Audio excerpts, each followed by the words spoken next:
Olá, seja muito bem-vindo ao blog do Ney Lima. Nós estamos recebendo agora, aqui nos estúdios, o juiz eleitoral de Santa Cruz do Capibaribe, responsável pela 79ª Vara, o Dr. Diego Lima.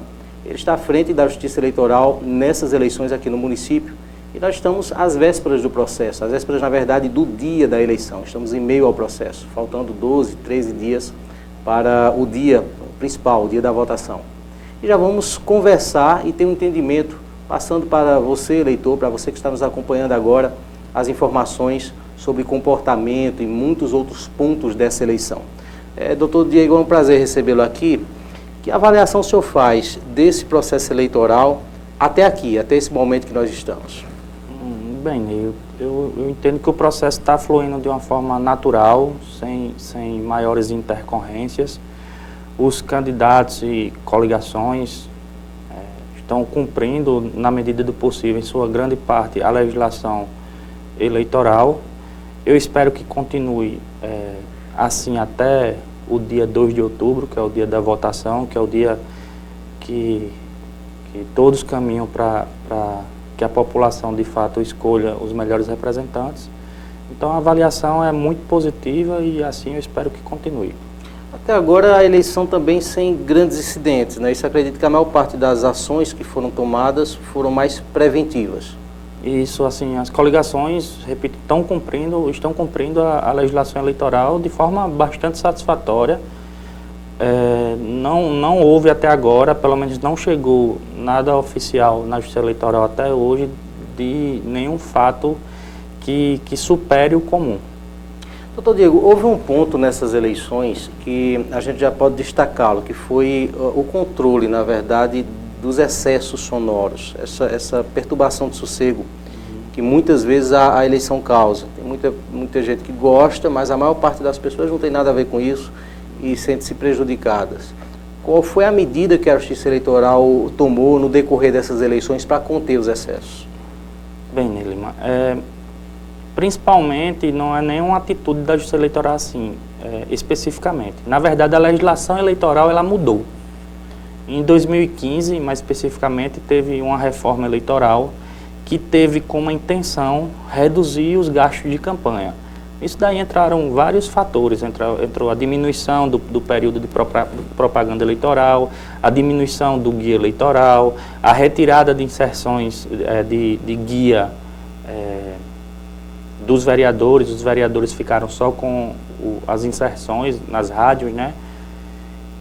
E um desses pontos também foi a melhor regulamentação quanto à utilização dos aparelhos sonoros, que a legislação eleitoral vedou a utilização de trio elétricos, tipificando trio elétrico como sendo o veículo que contém a aparelhagem sonora superior a 20 mil watts de potência nominal, ou seja, os trio elétricos eles só podem participar da eleição em comícios, não podem participar circulando, tocando jingles do candidato e passando mensagens para a população. Então, a Justiça Eleitoral, a legislação eleitoral, ela pautou esse tema, o que facilitou o controle, bem como a limitação do volume do som, que se restringiu a 80 decibéis.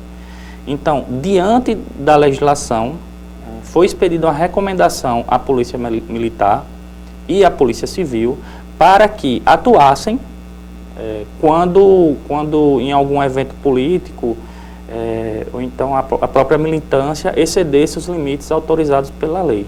Não houve nenhuma proibição da Justiça Eleitoral, em nenhum momento há qualquer ato da Justiça Eleitoral proibindo a utilização de aparelhagem sonora.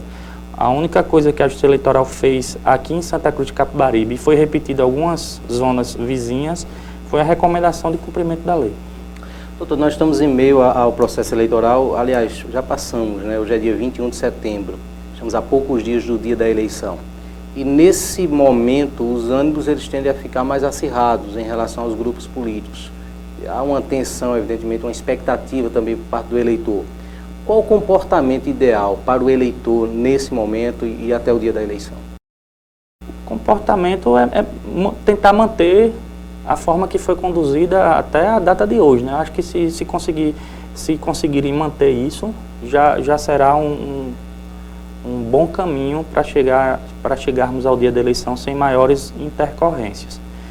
Em relação, doutor, ao comportamento de quem é candidato, candidatos a prefeito, candidatos a vereadores, que são muitos, inclusive, nós temos dezenas de candidatos aqui, o que a Justiça Eleitoral recomendaria nesse momento? Claro que há várias recomendações, mas o que seria específico dessa região para o comportamento desses candidatos?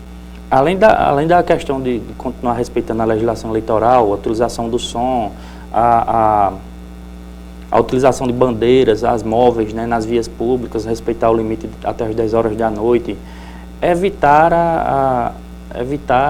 a compra de voto, que é uma situação corriqueira, né, embora não tenha havido nenhum caso, mas sabe-se que existe, né, nas campanhas eleitorais, de evitar a compra de votos, seja de qualquer forma, seja promessa de um emprego, a doação de um colchão, a doação de cesta básica, até mesmo porque é crime a compra de voto, tanto para quem compra quanto para quem vende. Então, eu digo para a população assim, para a população e para os candidatos evitar tal prática, porque além de crime pode gerar uma cassação de uma eventual eleição no futuro. O candidato pode ser cassado e o eleitor, pode acontecer com o eleitor que tiver aí uma configuração de envolvimento em compra de voto, que vendeu o voto? Configura crime eleitoral. O eleitor pode ser preso, caso aconteça isso? Pode ser preso em flagrante, né? Dependendo da determinação do magistrado que recebeu o flagrante, ele pode responder em liberdade, ou pode, inclusive, se for o caso, aguardar o cumprimento do julgamento preso. Vamos falar um pouco sobre o próximo dia 2 de outubro. Qual a estrutura da Justiça Eleitoral? Como funciona o pleito? Eu pergunto em relação a voluntários, mesários, a parte técnica de segurança, exatamente o que a cidade de Santa Cruz vai ter nesse dia. Certo. Nós temos 31 locais de votação.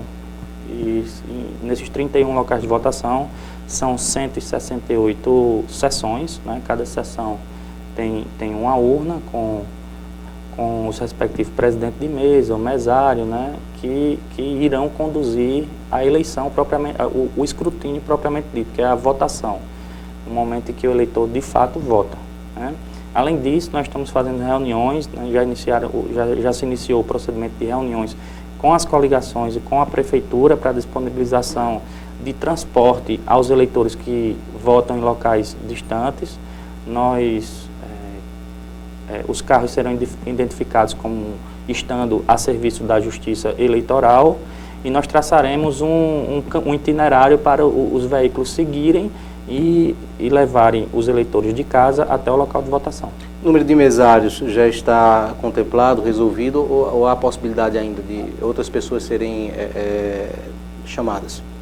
Não, sempre há possibilidade dos reservas, né, dos suplentes, dos mesários suplentes, porque sempre há faltas, né? Então, havendo falta de algum mesário, os suplentes serão chamados. Se não encontrarem suplentes, um eleitor que estiver na fila poderá ser designado para atuar na condição de mesário, né? Advirto também aos que foram convocados para participar que a ausência injustificada pode acarretar multa, que em média dá R$500, dependendo da localidade e do caso concreto. Doutor Diego, essa é a primeira eleição na cidade com a biometria. Eu não sei se o senhor tem esse número de quantos eleitores ficaram sem renovar, sem cadastrar a biometria, e como vai ser o procedimento de votação agora, com esse novo item. Eu sei que atualmente nós temos 52.246 eleitores aptos a votar. Eu soube que houve uma redução, né? O eleitorado de Santa Cruz do Capibaribe reduziu, mas eu não tenho esse número exato para lhe informar agora. Qual vai ser o procedimento? Como vai ser essa votação com a biometria, já que é uma novidade para as pessoas que votam aqui em Santa Cruz? A particularidade da biometria é um reforço na identificação do eleitor. O que é que se busca com isso? Busca dar maior segurança para que não haja, uma pessoa não vote pela outra. Então, o eleitor continua com a necessidade de levar um documento com foto, seja carteira de identidade, seja CNH, seja um passaporte, carteira de trabalho, qualquer documento autorizado pela legislação e que contenha foto, e E o título de eleitor também é importante para identificar a seção que o eleitor vota, né? Mas se ele chegar só com o título de eleitor, mesmo tendo a biometria, ele não vai votar? Não vota, é necessário um documento com foto, né? Só com documento com foto ele consegue votar. E se tiver o título de eleitor, facilita para ele para identificar a seção. E podem acontecer erros normais, né, no que concerne a leitura da digital do eleitor. Se isso acontecer, existe todo um procedimento para autorizar o eleitor a votar. Qual seja, tenta-se 4 vezes inserir a digital, não conseguindo, o mesário, o presidente da mesa, ele faz a identificação, confere o documento do eleitor, junto a foto, né, com o eleitor. Se estiver de acordo, a foto bater, o presidente da mesa pergunta o ano de nascimento, o mês e o ano de nascimento ao eleitor, insere-se essa data no aparelho da urna e se for confirmada, ele já está apto a votar. Se houver alguma discrepância, o eleitor deve comparecer à sede do cartório eleitoral, que fica aqui próximo à PS 160, para tentar regularizar isso e poderá votar até às 17 horas. Há sempre dúvidas, em todas as eleições há essas dúvidas em relação ao procedimento, como o eleitor ir. Por exemplo, camisa com cores alusivas aos partidos, o uso de praguinha, de adesivo com a foto ali do candidato, a fila ou até mesmo o material político na mão para que ele tenha o número do candidato. Tudo isso é permitido ou haverá alguma restrição? É permitido e até salutar que o eleitor leve uma colinha que a gente chama, né, com o número do candidato a prefeito e o número do candidato a vereador. Não há nenhum problema nisso. Inclusive, vários candidatos fazem um santinho já assim, dessa forma, para que o eleitor leve. Não há problema de vestir camisa da cor da respectiva coligação, nem adesivo, ou um broche, ou até mesmo bandeira. Não há problema, não há vedação. O eleitor pode manifestar sua intenção de voto. A particularidade é que não pode haver concentração de pessoas assim, que pode até configurar um crime eleitoral, certo? A concentração de pessoas pode caracterizar crime. Então, para evitar pedir voto a outra pessoa, entregar santinho, tudo que caracteriza pedido de voto, seja em qualquer parte da cidade, pode configurar crime eleitoral ou eventual irregularidade com aplicação de multa. Essa propaganda eleitoral, ela fica proibida a partir de que momento? A propaganda eleitoral em geral, das coligações, até o dia 29 de setembro, né, é o último dia de comício oficial, né, que no caso é quinta-feira que vem. No dia 30 de setembro e 1º de outubro é permitida a realização de carreatas, passeatas, carros de som tocando jingle da mesma forma, só se veda a realização de comício. E acaba a campanha eleitoral às 10 horas da noite do sábado, às 22 horas do sábado. Qual a particularidade da campanha aqui de Santa Cruz de Capibaribe? Eu posso até adiantar para vocês, do blog do Ney Lima, no sentido de que hoje à tarde houve uma reunião com as 2 principais coligações de Santa Cruz, e a pedido da igreja, né, do representante da igreja de Santa Cruz, foi decidido que no dia 29 não haveria evento político aqui. Então, o último comício, o comício de encerramento da campanha, será no dia 28 e poderá se estender até às 2 horas da manhã, de acordo com o que a legislação eleitoral permite. Doutor, voltando à questão do procedimento de voto e às dúvidas que as pessoas têm. A pessoa é idosa, embora não haja a obrigatoriedade de votar, mas o idoso sente-se no desejo de votar. Ele poderá ser auxiliado de alguma forma? Há algumas questões muito específicas, né? Pessoas com dificuldade de movimento. É bem restrita essa questão de autorização de auxílio, né? E em eventuais casos há essa possibilidade na qual a pessoa de fato não tem condições de votar sozinha e ela é analisada no caso concreto. Então essa análise é feita ali no momento, no local da votação? No momento. Tem regra, o eleitor tem que entrar sozinho, não pode entrar com qualquer aparelho celular de gravação, não pode gravar o voto. Isso é absolutamente vedado, justamente para preservar o seu direito de ter o voto secreto. Doutor Diego, sobre as novidades das eleições de 2016, eu soube, por exemplo, que há um aplicativo para a leitura do resultado ali da urna, a Aresma, acredito que é o nome do extrato que é retirado das urnas. Existe mais alguma novidade nesse aspecto? Existe esse aplicativo, eu não sei como é que vai ser o funcionamento dele efetivamente no dia, mas assim, o melhor aplicativo que eu soube da existência e que infelizmente não foi muito utilizado aqui na eleição de Santa Cruz era o Pardal, que poderia ser baixado em qualquer celular Android ou com iOS, no qual o cidadão poderia fazer denúncias de eventuais irregularidades nas eleições. A gente não recebeu nenhuma denúncia por meio do Pardal, a não ser pela ouvidoria, reclamação de som, que sempre existe mesmo. Então, ou as eleições estão muito tranquilas ou o eleitor não está denunciando, né?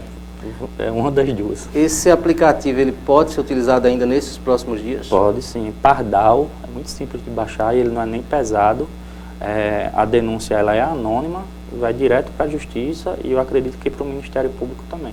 Doutor Diego, a compra de voto, qual o mal que isso pode causar para as pessoas, para a sociedade como um todo, quando o cidadão decide por algum objeto ou valor qualquer vender o seu voto?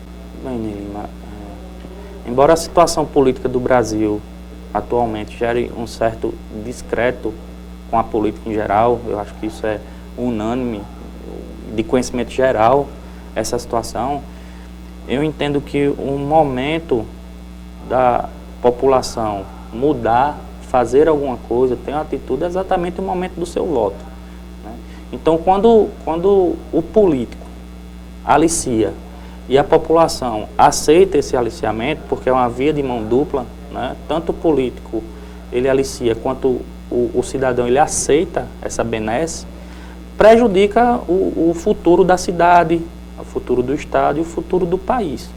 Porque quem compra voto, e isso na minha concepção de cidadão, não tem nenhuma responsabilidade política e nenhuma responsabilidade com a comunidade e a população. Então, ele sente-se no direito de fazer o que quiser. Isso aqui eu estou falando enquanto cidadão. E eu peço para a população ter muito... se a conta, o compromisso já tivesse pago ali na compra. Já tivesse sido pago. Então, fica a sugestão, e até mesmo porque é crime, né, também vender o voto, fica a sugestão para a população para tentar escolher o seu representante de acordo com sua consciência e de acordo com o que, de fato, entende-se o melhor para a cidade. Para a gente fechar, doutor, e já desejando, evidentemente, a Justiça Eleitoral uma boa sorte no pleito, porque a gente sabe que todos os que trabalham, evidentemente, que estarão em dias muito intensivos a partir de agora.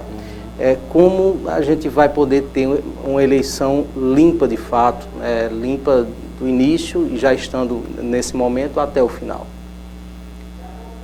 Eu acho que essa questão da compra de votos já é um grande passo para ter uma eleição limpa. O candidato, de fato, respeitar a vontade do eleitor, não tentar influenciá-lo com benesse, né?